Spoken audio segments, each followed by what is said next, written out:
getting some of that in place so that you all can help those kids learn something out here. You know, I was one of those blessed ones like Jim.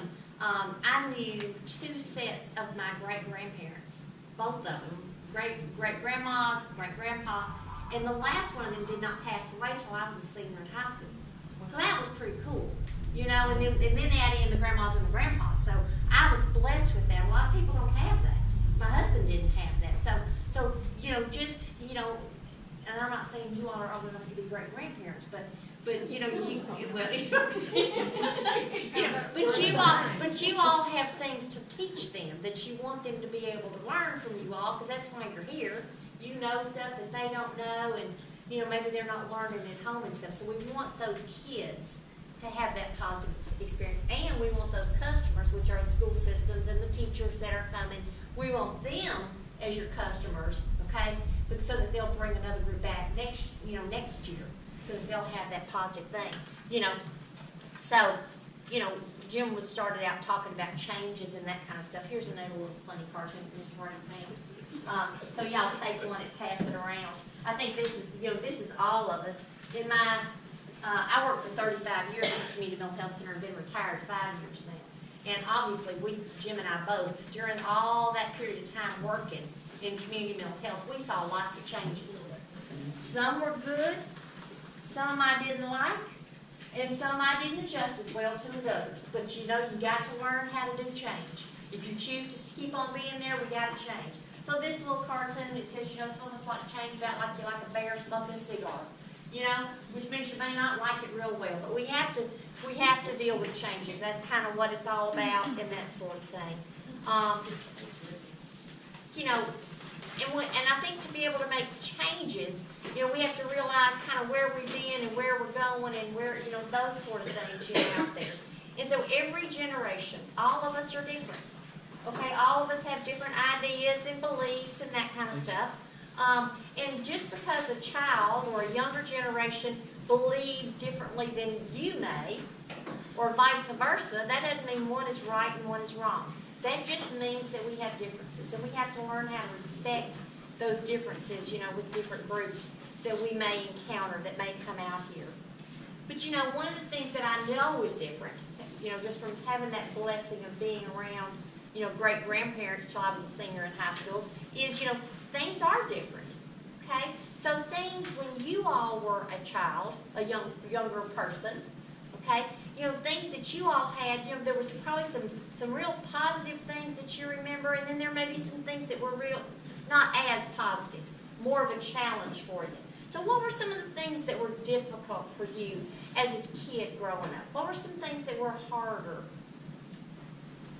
What do you think? To me, it was sharing. Sharing? It was harder to share when you were growing up with your siblings? Okay, okay. Some families maybe didn't have as much as some families had maybe. Yeah, yeah. So anybody else think of any other things that were difficult, you know, when you were growing up? Dealing with bullies.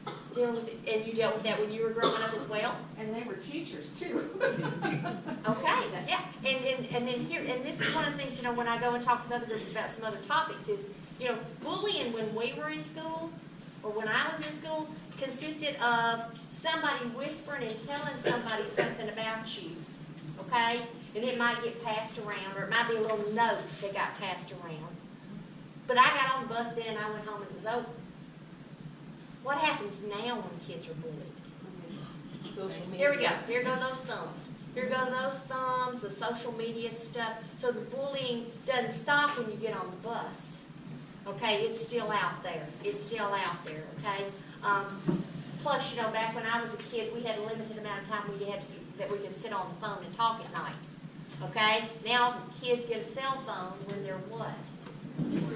Or younger. Yeah, so we're on the cell phones and stuff. We didn't have that back when we were a kid, you know. So, I'm not saying the cell phones are bad, but it's different. It's a different era, you know, for our kids now. So, you know, some positive things that you all had, though, growing up that maybe you think kids don't have now. What do you think that maybe you had that was better than maybe what kids have now? For one thing, I had two parents, and a lot of the families aren't two parents households. Yeah. A lot of kids now are not living in two-parent households. We were talking earlier.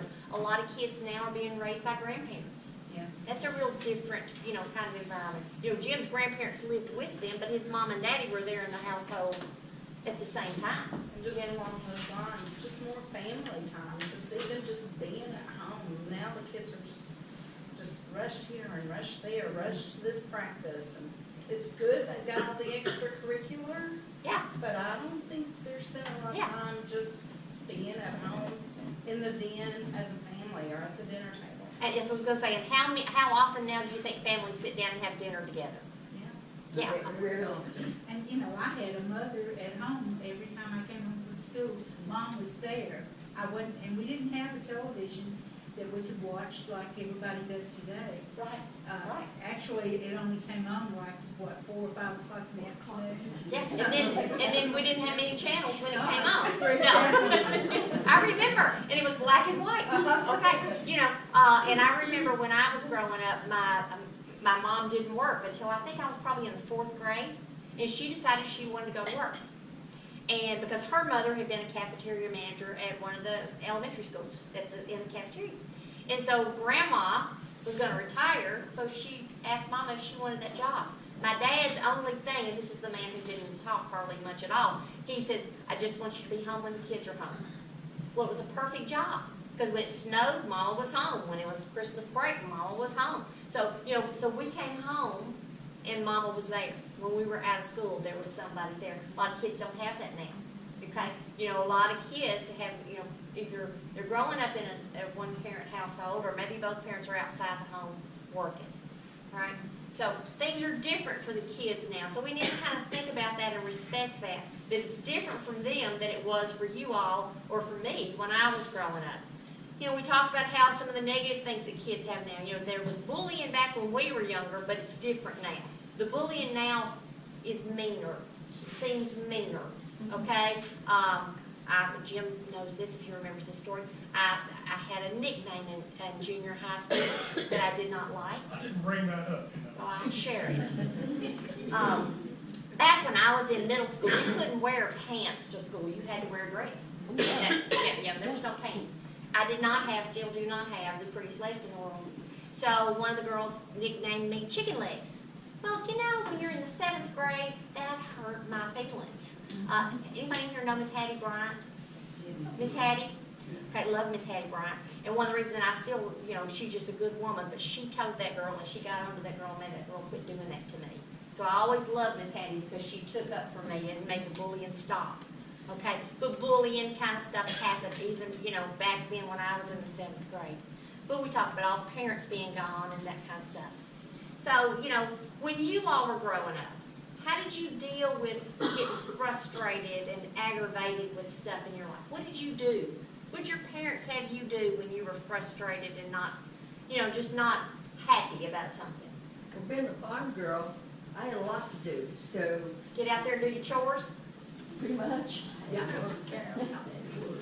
Yeah, get out there and do your chores, You didn't sit in the house and pout. I remember Mom used to say, y'all get out of this house. Go outside and go play. We didn't sit in the house all the time. What do kids do now when they're frustrated and Throw tantrums. throw tantrums? Yeah, the behaviors. And maybe a lot of parents before, they didn't put up with